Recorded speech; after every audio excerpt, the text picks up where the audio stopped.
इधर मांडर में बाबूलाल मरांडी की चुनावी सभा है। लोकसभा चुनावी क्षेत्र पड़ता है समीर उरांव के तरफ से, प्रत्याशी की तरफ से गए हैं बाबूलाल वहां पर चुनावी सभा को संबोधित करने। ले चलते हैं आपको उनके संबोधन की तरफ। संचालन कर रहे भाई सतीश जी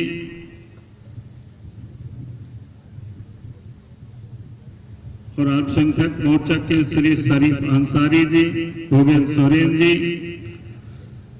और मंडल के अध्यक्षगण और इस सभा में उपस्थित बहनों और भाइयों, प्रेस के साथियों, आज आप सब लोगों के बीच आप सब लोगों से कुछ तो निवेदन करने के लिए आया हूं। और आप सब लोग समझते हैं कि अभी चुनाव है।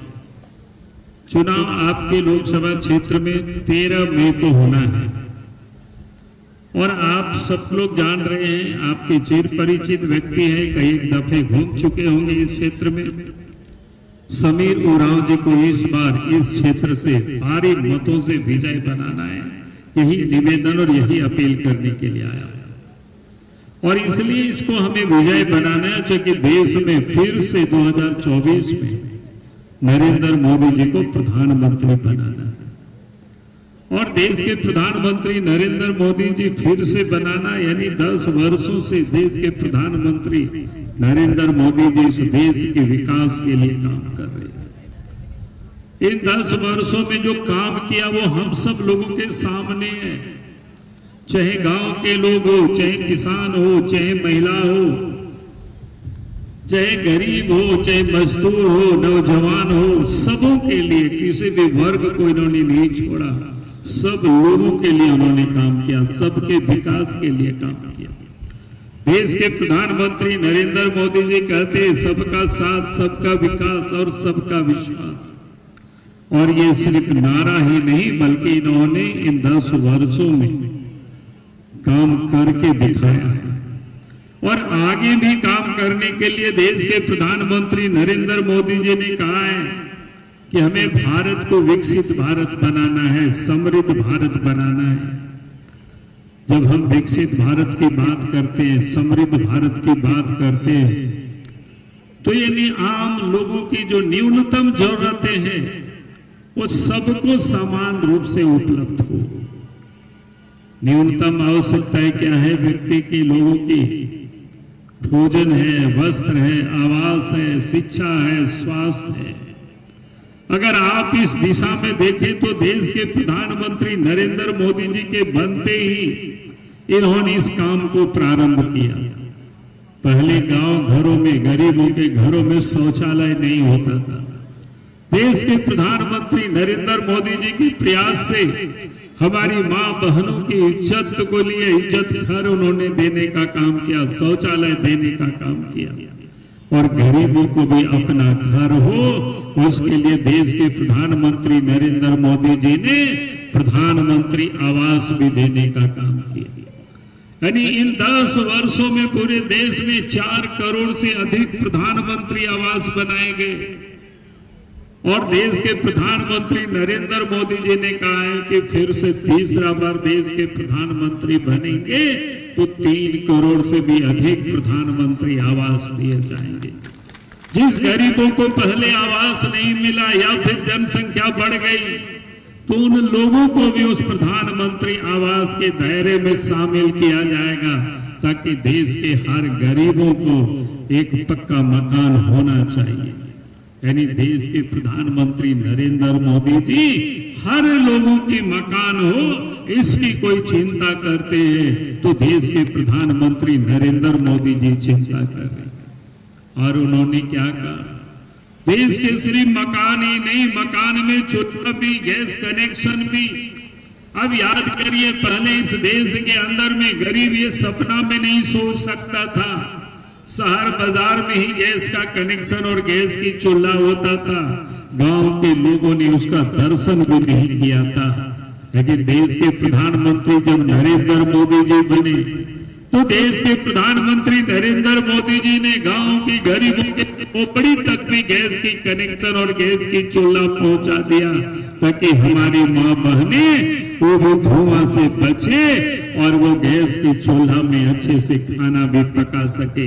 अगर ये सुविधा किसी ने उपलब्ध कराई तो इस देश के प्रधानमंत्री नरेंद्र मोदी जी ने कराया। आप याद करिए उन दिनों को जब कोरोना के काल था।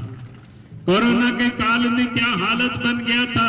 सड़कों पर गाड़ियां नहीं चलती थी, ट्रेन भी, रेलगाड़ी भी बंद था, हवाई जहाज भी बंद था।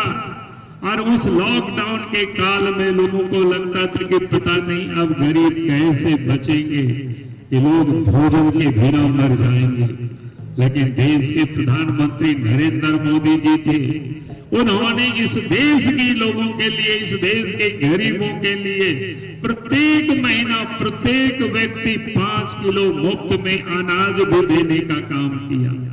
और देश के प्रधानमंत्री नरेंद्र मोदी जी ने क्या कहा है कि इस बार आप तीसरा दफा उनको देश के प्रधानमंत्री बनाना है और अगले 5 वर्षों तक इस देश के गरीबों को मुफ्त में अनाज भी मिलेगा, ताकि कोई भी गरीब भूखे नहीं रहेंगे।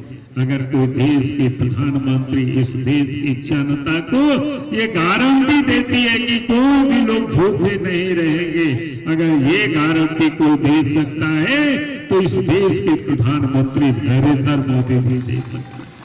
और इसलिए मैं आप सब लोगों से यही कहने के लिए आया हूं, घर की चिंता करते हैं, चूल्हा की चिंता करते और साथ ही भोजन बने उसके अनाज की भी चिंता करते, वो प्रधानमंत्री देश के नरेंद्र मोदी जी है। और फिर लोग अगर कोई बीमार हो जाए, पहले गरीब क्या होते थे, जब बीमार हो जाते थे इलाज के अभाव में वो घर में ही लोग पड़े पड़े मर जाते थे। लेकिन देश के प्रधानमंत्री नरेंद्र मोदी जी ने उन गरीबों की भी चिंता की और उन गरीबों के लिए आयुष्मान योजना के तहत 5 लाख रुपया तक के बीमा आयुष्मान कार्ड देना, और ताकि इस देश के गरीब भी 5 लाख रुपया तक की अच्छे से अच्छे अस्पतालों में वो इलाज करा सकते हैं। और आप तो देश के प्रधानमंत्री नरेंद्र मोदी जी ने कहा है कि आप इस राज्य के, इस देश के अंदर में जो 70 साल के उम्र के जो हो गए, पार कर गए, चाहे वो गरीब हो, चाहे मध्यम वर्ग के हो, चाहे अपर मिडिल क्लास के हो, यानी उन सभी लोगों को उस आयुष्मान योजना के तहत जोड़ा जाएगा और उन लोगों को भी अब आयुष्मान कार्ड मिलेगा, ताकि वो भी बीमार हो तो 5 लाख रुपया तक के अच्छे से अच्छे अस्पतालों में वो इलाज करा सकते हैं। अब देखो, ये देश के प्रधानमंत्री नरेंद्र मोदी जी गरीबों की चिंता करते, किसानों की चिंता करते। अभी आपको बता रहे थे कि किसानों के खाते में भी साल में भारत के प्रधानमंत्री 6,000 रुपया भेजते हैं। और इसीलिए मैं आज आप सब लोगों से यही कहने के लिए आया हूं। आज देश के प्रधानमंत्री नरेंद्र मोदी जी कहते हैं कि हर घर में नल से जल पहुंचे। ये अलग बात है कि झारखंड में जितने लोगों की सरकार है, इंडिया अलायंस की गठबंधन की सरकार है, जेएमएम कांग्रेस राष्ट्रीय जनता दल की सरकार है, कि जल जीवन मिशन को भी नल से जल घर तक पहुंचाने का योजना को भी भ्रष्टाचार ने खत्म कर दिया है। और इसलिए मैं आज आप सब लोगों से यही कहने के लिए आया, जहां देश के प्रधानमंत्री जल भोजन की चिंता करते, पानी की चिंता करते, स्वास्थ्य की चिंता करते, सब कुछ चिंता करते, और इसीलिए मैं आज आप सब लोगों से यही कहने के लिए आया हूं कि इस बार के चुनाव में जो हमारी चिंता करते, जो गरीबों की चिंता करते, हमें उसकी चिंता करनी चाहिए और 24 में फिर से देश के प्रधानमंत्री बनाना है। यही निवेदन और यही अपील करने के लिए आया हूं। आज झारखंड प्रदेश में किसकी सरकार चल रही है? इंडिया अलायंस की सरकार है, झारखंड मुक्ति मोर्चा की सरकार है, कांग्रेस पार्टी की सरकार है, राष्ट्रीय जनता दल की सरकार है। ये सभी के सभी दल झारखंड विरोधी है, विकास विरोधी है। और इसलिए मैं आज आप सबसे कह रहा हूं कि झारखंड विरोधी, झारखंडियों के विरोधी, विकास के विरोधी ये लोग रहे हैं। अब याद करिए, झारखंड राज्य के आंदोलन आज से नहीं चल रहा था। जब देश आजाद हुआ था उसी समय से लड़ाई चल रही थी। जयपाल सिंह पहले लड़ रहे थे, लेकिन दिल्ली में कांग्रेस पार्टी की सरकार थी। जयपाल सिंह को भी अपने पार्टी में मिला लिया, पैसे दिया, लेकिन झारखंड राज नहीं दिया। और बाद में शिबू सोरेन को भी सरकार बचाने के लिए पैसा दिया, झारखंड नहीं दिया। और जब सीबीआई की जांच हुई तो शिबू सोरेन को भी तिहाड़ जेल भेज दिया। लेकिन झारखंड वासियों के भावना भी कांग्रेस पार्टी ने सम्मान नहीं किया। कांग्रेस पार्टी ने तो इस देश में 50-60 वर्षों तक राज किया था। अगर वो चाहते तो अलग झारखंड राज्य कब के बन गया होता, लेकिन वो झारखंड वासी कभी भी भावनाओं का सम्मान नहीं किया। आज हम वासी है तो झारखंड राज्य बना है, एनडीए गठबंधन का काल है और भारतीय जनता पार्टी के नेता अटल बिहारी वाजपेयी जी थे। और इसलिए मैं आज आप सब लोगों से यही कहने के लिए आया हूं कि 98 और 99 में जब बीजेपी के नेतृत्व में सरकार बनी, अटल बिहारी वाजपेयी जी के नेतृत्व में सरकार बनी, तो 15 नवंबर 2000 को अलग झारखंड राज्य बना। और इसीलिए मैं कहता हूं, ये जो अलायंस के लोग हैं, कांग्रेस, झारखंड मुक्ति मोर्चा, राष्ट्रीय जनता दल, ये लोग झारखंड राज्य के विरोधी है, झारखंड के विरोधी है। अगर बीजेपी की सरकार नहीं बनी होती, अटल जी प्रधानमंत्री नहीं बने होते, तो अलग झारखंड राज्य नहीं बनता। और इसीलिए मैं आज आप सब लोगों से यही कहने के लिए आया हूं कि आज अगर झारखंड राज्य बना है तो भारतीय जनता पार्टी के कारण बना है, जमीन के कारण नहीं बना है, कांग्रेस पार्टी के कारण नहीं बना है। हमें इस बात को अच्छी तरह से समझना चाहिए। और इसलिए मैं कहता हूं कि लोग झारखंड के विरोधी है, झारखंड वासियों के ये लोग विरोधी है और ये लोग विकास के भी विरोधी है। अब याद करिए 2000 के पहले झारखंड के गांवों की क्या हालत थी। उस समय गांव से हम लोग मेला देखने जाते थे, पैदल जाना पड़ता था कोसों दूर। हाट बाजार हम लोग जाते थे, कोसों दूर पैदल चलना पड़ता था। यहां तक कि बच्चे स्कूल भी जाते थे तो पैदल जाना पड़ता था। और इतना ही नहीं, शादी ब्याह में भी जो हमारी उम्र के लोग होंगे पूछ लेना, तो बारात में लोग जाते थे 10-12 किलोमीटर, तो पैदल जाना पड़ता था और पैदल आना पड़ता था कि गांव घरों तक सड़कें नहीं हुआ करता था, नदी नाला में पुल पुलिया नहीं था। बात सच है कि नहीं है, बताइए। जब इस देश में बीजेपी की सरकार बनी, जब अलग झारखंड राज्य बना, तो आज गांव-गांव तक सड़क पहुंच गया, नदी नाला में पुल पुलिया भी बन गया। आप तो हाट बाजार भी लोग गाड़ी से जाते हैं, मेला देखने भी गाड़ी से जाते हैं, और शादी ब्याह में तो बड़े बड़े बस में डीजे लगा करके नाचते गाते लोग जाते हैं। बात सही है कि नहीं है, बताइए।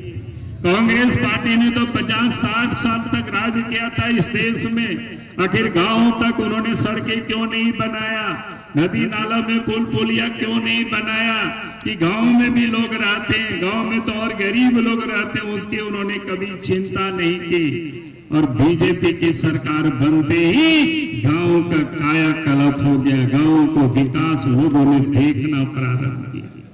और इसीलिए मैं जब सब लोगों से यही कहने के लिए आया, ये लोग विकास विरोधी लोग हैं, और वही लोग आज मोदी जी के विरोध में खड़े हैं, बीजेपी के विरोध में खड़े हैं, क्योंकि उन लोगों को पता है बीजेपी की सरकार तीसरी बार बनेंगे प्रधानमंत्री मोदी जी, तो फिर बचा खुचा विकास का काम भी वो पूरा कर देंगे।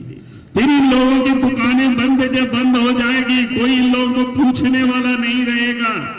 अब याद करिए पहले गांव में क्या होता था, हम लोग लालटेन जला करके पढ़ते थे, डिबरी जला करके पढ़ते थे, और बच्चे भी पढ़ाई करते थे, माँ बहनें भी शाम में या तो जल्दी खाना बना करके घर में हम लोग सो जाते थे। और बरसात के दिन में तो लाइट का प्रकाश का मुश्किल था देखना, ये हालत थी उस समय। आज भी अलग बात है, कुछ लोग लालटेन लेके घूमते रहते हैं झारखंड में, लेकिन सच्चाई क्या है, नरेंद्र मोदी जी ने झारखंड के गांव और घरों तक बिजली पहुंचा दिया। आप तो मिट्टी तेल लोग भूल गए, डिबरी जलाना लोग भूल गए, लालटेन जलाना लोग भूल गए, उसकी अब कोई जरूरत नहीं है। अगर विकास की प्रकाश को किसी ने गांव घरों तक पहुंचाया तो बीजेपी की सरकार ने पहुंचाया, नरेंद्र मोदी जी ने पहुंचाया। मैं यही कहने के लिए आज आपके बीच में आया, जो हम सब लोगों के लिए जो इतना काम करते हैं, हम सब गरीबों के लिए चिंता करते हैं, गांवों के लिए चिंता करते हैं, जंगल में रहने वाले लोगों के लिए चिंता करते। हम यही कहने के लिए आज मैं आप सब लोगों के बीच में हम आए, जो देश के प्रधानमंत्री नरेंद्र मोदी जी है। अब याद करिए 2014 के पहले इस देश में क्या हालत थी। देश में सुरक्षा का भी माहौल नहीं था। इसलिए मैं तो कहता हूं कि ये लोग देश के विरोधी है। देश की सुरक्षा की लोगों ने कभी चिंता नहीं की। इसलिए आप याद करिए 2014 के पहले इस देश के भिन्न भिन्न शहरों में बम ब्लास्ट होता था। यानी कभी दिल्ली में होता था, कभी मुंबई में, कभी अहमदाबाद में, कभी पूना में भय का माहौल होता था, कभी हैदराबाद में। लोग लगता था कि पता नहीं कब बम ब्लास्ट हो जाएगा। एक आतंक का माहौल पूरा देश में बना हुआ था। आतंकवादी सीमा पार से आकर के भारत में उत्पात मचाते थे। देश के प्रधानमंत्री नरेंद्र मोदी जी जब बने तो उन्होंने कहा कि अब देश में सरहद पार से कोई भी आकर के यहाँ हमला करेंगे, तोड़ फोड़ करेंगे तो उसको हम छोड़ेंगे नहीं और सरहद पार करके हम उसको मारेंगे। और आप सब ने दुनिया ने देखा, एक दो घटनाएं हुई थी और उसके बाद इस देश के सेना ने भारत की सरहद के पार जाकर के एयर स्ट्राइक किया था, सर्जिकल स्ट्राइक किया था। तो यही एनडीए अलायंस के गठबंधन के नेता लोग सबूत मांग रहे थे। अब बताओ कि इस देश के हमारे सेनाओं ने अपनी जान को जोखिम में डालकर सरहद के पार आतंकवादियों को ठिकाने को तबाह करते, तो हमारे ये एनडीए अलायंस के नेता, कांग्रेस के नेता, राजद के नेता या जितनी भी देश में जो अपोजिशन के लोग हैं वो लोग सबूत मांग रहे थे। तो इसलिए मैंने कहा कि ये जो जितने भी नेता लोग हैं ये लोग देश विरोधी हैं। आज देश के प्रधानमंत्री नरेंद्र मोदी जी के नेतृत्व में देश की जनता सुरक्षित अपने आप को महसूस करते, देश की सरहद सुरक्षित है। आप कोई भी आतंकवादी बाहर से आकर के हिंदुस्तान की धरती में उत्पात नहीं मचा सकता है। अगर कोई उत्पात मचाएंगे तो फिर उनको वैसे ही जवाब मिलेगा। अब देश दुनिया अब इस बात को जान चुकी है और इसीलिए हमने कहा कि वैसा प्रधानमंत्री को हमें फिर से प्रधानमंत्री बनाना, यही निवेदन, यही अपील करने के लिए आया। आज इस देश के अंदर में आप देखें सरहद भी सुरक्षित हुआ। पहले हमारे मिलिट्री सेनाओं का सजो सामान भी इस देश की सरकार बाहर से आयात किया करते थे। अब मोदी जी की सरकार जब से बनी है अब आयात करना जो बहुत ही जरूरत है वही बाहर से मंगाते हैं, नहीं तो अब देश में ही तैयार होता है। बल्कि देश में तैयार की हुई वस्तु अब दुनिया को भी सप्लाई करती है। अगर इस काम को किसी ने आज के नेतृत्व में हो रहा है तो देश के प्रधानमंत्री नरेंद्र मोदी जी के नेतृत्व में यह काम हो रहा है। और इसलिए मैं आज आप सब लोगों से यही कहने के लिए आया, इस देश के अंदर में भी किस प्रकार से असुरक्षा का भाव था, कहीं उग्रवाद की समस्या थी। अब उन समस्याओं को भी देश के प्रधानमंत्री नरेंद्र मोदी जी के कालखंड में वो समाप्त हुआ है। आज देश में की जनता अमन की सांस ले रही है और इसलिए मैं आज आप सब लोगों से यही कहने के लिए आया हूं। आज इस प्रदेश में जो सरकार है, झारखंड में एनडीए अलायंस की सरकार है, जेएमएम की सरकार है, आज उसके पूर्व के मुख्यमंत्री जेल में बंद है। क्यों बंद है? वो कहते हैं कि उनकी पत्नी बोलती है, जेएमएम के नेता बोलते हैं, भाई उनका कसूर क्या है। मैं तो कहता हूं कि जाकर के 191 पेज का जो चार्जशीट ईडी वालों ने कोर्ट में सबमिट किया उसको पढ़ लेना चाहिए। उसको पढ़ लेंगे तो ये पता चलेगा कि हेमंत सोरेन ने क्या कसूर किया है, उन्होंने क्या क्या कसूर किया है। इस राज्य के जितनी भी खनिज संपदा है, यानी वो पहाड़ को खोद करके यहां से इलीगल तरीके से बाहर भिजवा दिया। उसकी जो पैसे होते हैं इलीगल तरीके से अपने तिजोरी में भर लिया। भारत ईडी ने जो चार्जशीट सबमिट किया है, साहेबगंज के पहाड़ से ही उन्होंने 1000 करोड़ के पत्थर का उन्होंने इलीगल तरीके से उत्खनन हुआ है। पत्थर को इन्होंने लुटवाया, कोयला को इन्होंने लुटवाया, लोहा को इन्होंने लुटवाया, और नदी की बालू तक को इन्होंने नहीं छोड़ा। जो हमारे रात जैसे लोगों को घर बनाना होता है, वो नदी के बालू भी आज यहाँ से बाहर को जाता है। लेकिन आप अगर एक ट्रैक्टर से बालू ले आएंगे तो थाना वाले पकड़ लेते हैं, आपके ऊपर केस करेंगे, आपके पैसे वसूला जाएगा। जो 1-2 हजार रुपया का बालू और आज 10,000 रुपया में खरीदना पड़ता है। ये झारखंड में ये मुख्यमंत्री, ये सरकार के कालखंड में यही हो रहा है। यहां तक कि जमीन भी, जहां आपकी जमीन पड़ा हुआ है, चाहे वो भूहारी जमीन हो, चाहे पहनाई जमीन हो, चाहे घर मजुरवा जमीन हो, फौजदारी कागज बनवा करके, कलकत्ता से बनवा करके और जमाबंदी कायम करके, रजिस्टर 2 में चढ़वा करके और प्लॉटिंग करके भी बेचने का काम गुंडे और दलालों ने किया और हेमंत सोरेन के संरक्षण में हुआ। यहां तक कि सेना की जमीनों को भी नहीं छोड़ा गया। और इसलिए आज इस प्रदेश के पूर्व के मुख्यमंत्री को ईडी ने पकड़ करके उनको जेल में बंद किया है। उनका यही कसूर है। हमने तो इस मुख्यमंत्री को एक नहीं सैकड़ों पत्र लिखा था और हमने कहा था कि आप इसको जांच कराइए। अगर उस समय वो जांच कराते और जिन लोगों ने गड़बड़ कर रहे थे उन लोगों के गिरफ्तार किए होते तो आज हेमंत सोरेन को जेल जाना नहीं पड़ता। लेकिन ये तो उन गुंडों को, ये दलालों को पोषित कर रहे थे, संरक्षण दे रहे थे और इस कारण से आज हेमंत सोरेन जी जेल में बंद है। इसलिए मैं आज आप सब लोगों से यही कहने के लिए आया। गांव घरों में लोग कहते हैं जैसा करनी वैसा भरनी, आप जैसा करोगे वैसा भरना पड़ेगा। यही मैं कहने के लिए, यही निवेदन करने के लिए मैं आप सब लोगों के बीच में आया हूं। दूसरा, वो लोग घूम घूम करके दुष्प्रचार करते, बीजेपी आएगी तो संविधान बदल देंगे, रिजर्वेशन समाप्त कर देंगे। भाई ये इतना बड़ी झूठ बोलते। इस देश में बाबा साहब भीमराव अंबेडकर जी ने जो संविधान बनाया है गरीबों के लिए, जो आदिवासी दलितों को, ओबीसी को जो रिजर्वेशन की व्यवस्था की है, देश के प्रधानमंत्री तो समाप्त करने की बात छोड़ दीजिए, आर्थिक रूप से जो लोग पिछड़े उनके लिए भी रिजर्वेशन की व्यवस्था की है। इससे बड़ा और क्या सबूत हो सकता है? लेकिन इसके बाद भी कांग्रेस जेएमएम के लोग दुष्प्रचार करते हैं। तीसरा, लोग क्या कहते हैं, भाई बीजेपी की सरकार आएगी तो ईसाइयों को डराता है, मुसलमानों को डराते हैं, बीजेपी विरोधी है।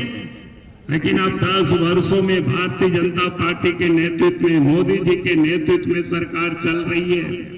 जितनी भी विकास की योजनाएं हैं, चाहे वो प्रधानमंत्री आवास हो, चाहे शौचालय हो, चाहे उज्ज्वला योजना हो, गैस की कनेक्शन हो, चाहे वो आयुष्मान कार्ड का हो, चाहे किसानों के खाते में पैसा भेजने का हो, किसी भी जाति और धर्म के साथ भेदभाव नहीं होता है। जो भी लोग पात्रता रखते हैं उन सबको मिलता है समान रूप से। और इसीलिए तो देश के प्रधानमंत्री नरेंद्र मोदी जी कहते हैं सबका साथ, सबका विकास और सबका विश्वास। लेकिन इसके बाद भी इस देश में ये जो इंडिया अलायंस के लोग हैं, कांग्रेस के लोग हैं, जेएमएम के लोग हैं, दुष्प्रचार करते हैं। और तीसरा बात क्या कहते, चौथा क्या कहते, ये लोग आदिवासियों की जमीन को ये लोग लूट लेंगे। हम तो कहते हैं झारखंड को बने हुए 23 साल हो गए। 23 वर्षों में 13 वर्षों तक बीजेपी की सरकार थी। बाबूलाल मार्डी भी मुख्यमंत्री थे, अर्जुन मुंडा मुख्यमंत्री थे, रघुवर दास जी मुख्यमंत्री थे। कोई बतावे कहां किसने कितना जमीन लूटा है? अगर किसी ने कोई जमीन लूटा है तो हेमंत सोरेन ने लूटा है। हेमंत सोरेन ने झारखंड की सभी जिलों में उनका जमीन आपको मिलेगा, ढूंढोगे तो। लेकिन आज उनके पास सबसे अधिक जमीन है। और किसका जमीन उन्होंने ठगा है? आदिवासियों का जमीन ठगा है, गरीबों का जमीन उन्होंने लूटा। नाम बदल बदल करके उन्होंने किया और बीजेपी के ऊपर कर दिया। कांग्रेस वालों को तो बोलने का कोई हक नहीं बनता है।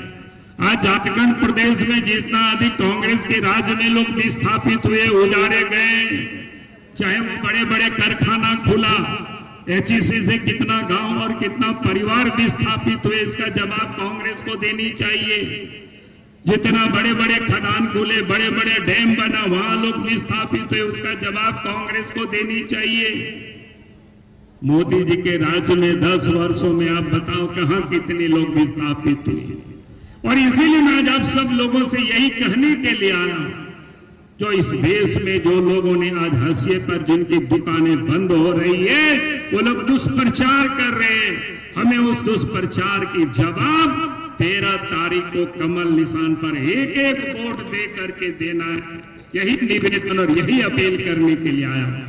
और आखिरी में मैं कहूंगा, चाहे जितना भी धूप क्यों ना हो, हम सब लोग अपनी कर्तव्यों से वोट देने से हम सब लोग छूटे नहीं, और लोगों को भी वोट दिलाने के लिए हम सब लोग ले जाएं।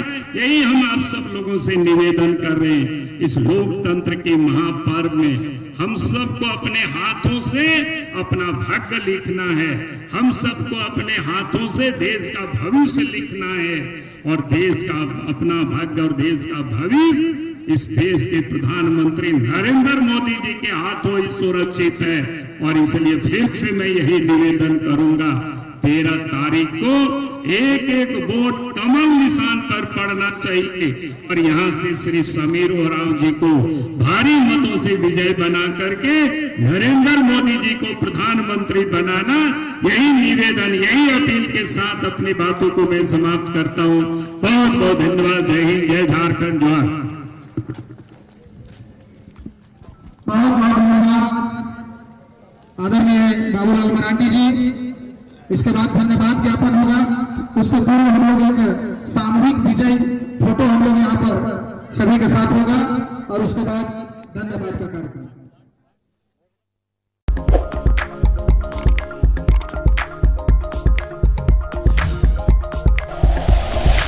Like and share videos, subscribe करें हमारा चैनल और प्रेस करें बेल आइकॉन। न्यूज़ 11 भारत, सच है तो दिखेगा।